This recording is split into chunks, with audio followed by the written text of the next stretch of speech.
Alrighty, welcome back to day 2 of the amazing liver and gallbladder flush protocol review, or something like that.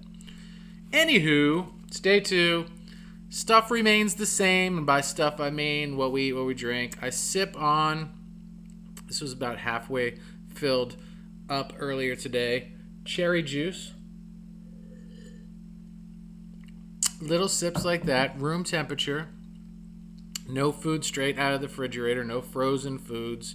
All room temperature stuff, easier on the liver, the organs, the body, to soften stuff up. I don't know the exact science, physiology around it, but the book goes in great detail about that.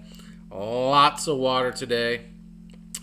See some remnants on the bottom there, some vitamin C powder that I had filled it up with earlier. Some high quality vitamin C powder. Do your research, find the best things, find what's going to actually work in your body and dissolve and actually be beneficial versus just a waste of money. Flushing nothing down the toilet. I'm going to read a little excerpt today. A little smidgen of sliver of stuff from the book here today. Page 328. For those of you that'd like to read along that have ordered the book. This one's just like total game changer as far as a page of information. Maybe that you're aware of, maybe that you need a gentle reminder of. But in any case, in all essences, important stuff. When you eat highly processed foods that have been stripped of most nutrients and natural fiber, the body has no choice but to leave much of it undigested. Processed foods tend to make for dry, hard, or sticky stools that pass only with difficulty through the intestinal tract. Normally, the muscles wrapped around the colon can easily squeeze and push fibrous, bulky feces along, but they struggle greatly dealing with gooey, sticky feces that is devoid of fiber. When the fecal matter sits too long in the colon, it becomes harder and drier. If that were the only thing that happened, we would only need to worry about constipation, from which millions of Americans suffer, and taking laxatives. But there is more to it. After the sticky feces are plastered onto the walls of the colon, they will undergo biochemical changes and do the following things. They will ferment or putrefy, first foul up of this session, thereby becoming a breeding ground for parasites and pathogens, as well as a storehouse for toxic chemicals. These can contaminate the blood and lymph and thereby increasingly poison the body. They will form a barrier that prevents the colon from interacting with the fecal mass and absorbing water and certain nutrients from it. They will restrict peristaltic movement by the colon walls, making it difficult for the colon to rhythmically contract in order to force the fecal excrement along its way. How well could you do your job if you were covered with thick sludge? The following are some typical symptoms that can result from impaired colon performance. Lower back pain, neck and shoulder pain, pain in the lower and upper arms, skin problems, brain fog, difficulty concentrating. Fatigue or sluggishness, increased risk for colds and flu, constipation or diarrhea, flatulence/gas or bloating, Crohn's disease, ulcerative colitis, polyps, colitis, irritable bowel syndrome, also known as IBS,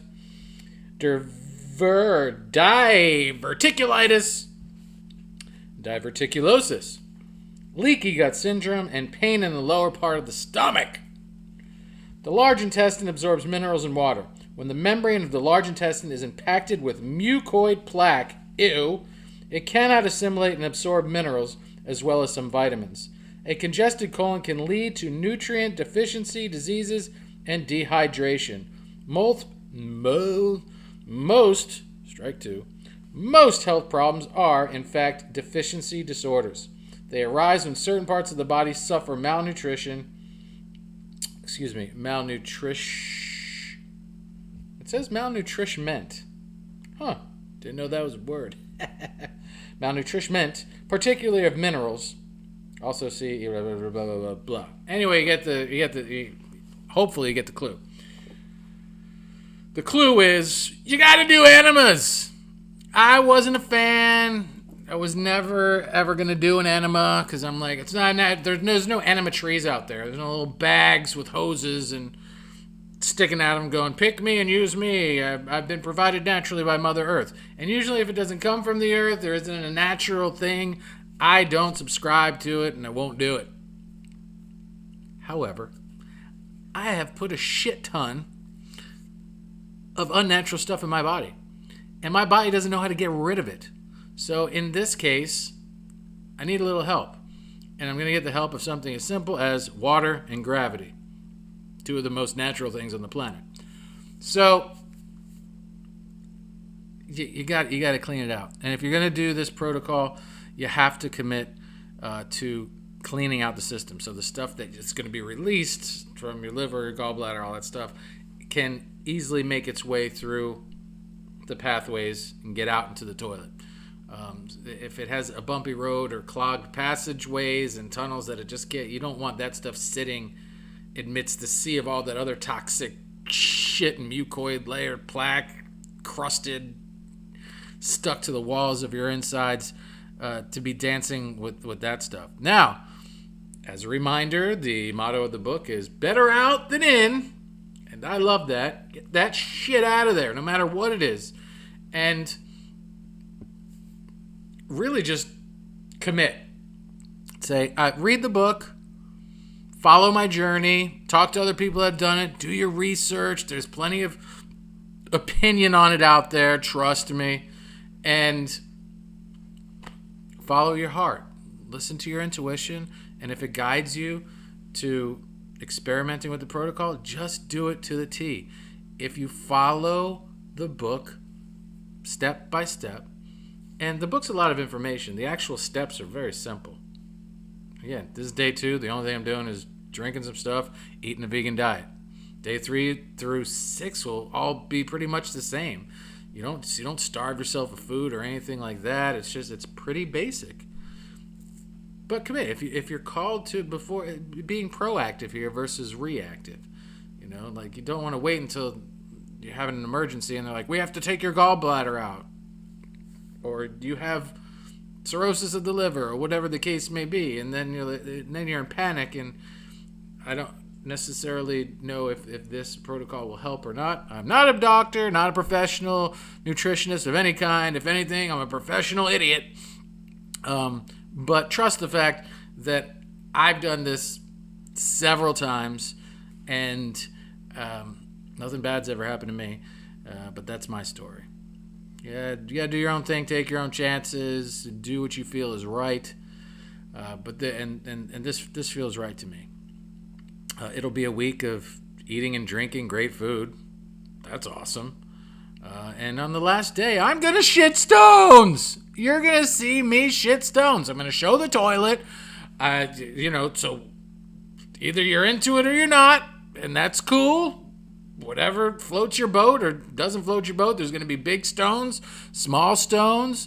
There'll be stones below the murky water. I'm not going to put a strainer in there and get disgusting and pull out the stones and put them in a jar or anything like that. You'll probably see some shit. But if you don't want to see it, there'll be a little disclaimer and caution you're about to step into the cesspool of John with a J's life. And graphic images abound. But if you're curious, I'm going to put it out there. I'm putting everything out there, man. I am being as one little step at a time in this crazy cyber world, in this YouTube universe, in this quest to be a global comedian, entertainer, actor, writer, artist of sorts. One little step at a time, opening up the doors of rawness, authenticity, vulnerability. Eventually, we're pretty close, but there will be a total 100% authentic expression of everything John with a J. And this is one of them. Said I was going to document the journey to funny. This is part of the journey to funny. Not everything is shits and giggles, puns intended here, but this actual segment, this video, whatever you want to call it, is going to be in the new section called Serious Shit. This is serious shit. Will there be laughs along the way? Maybe. I don't know. It's not intended to be funny. Maybe this is the divine comedy portion of the John with the J comedy channel. I don't know. I don't even know what divine comedy means. I know Dante's Inferno was a divine comedy. I gotta look that up. I need a refresher. Just sounded cool to say it. Okay. So, day 2, in review. I feel... Here's what I can tell you. I feel like I need another enema. I feel like that first one, running that adrenaline high from that flush, that cleanse, and my joints felt better. My headache went away that I had for a week. The joints still feel better.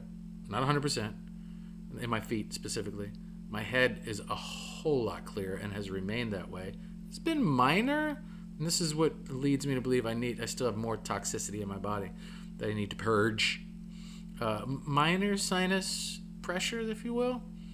And just a general knowing that, I loosened some crusty shit in there, and I've shaken some bars inside and breaking some prisoners free that really need to escape, and go to their forever toilet home. But I'm not there yet, so I'm actually pretty fucking stoked about my next enema, which should be probably tomorrow, and I'll let you know how that goes. There will not be a live enema recording, I promise. All right, from my heart to yours, get out there, get under the sun, get under the tree, get under someone you love, you know what I mean, with consent. Do it all in the most loving, healthy, and connecting of ways. Thank you for joining me on this journey. We got 5 more days to go. Hope you'll follow. Like, share, comment, subscribe. See you soon.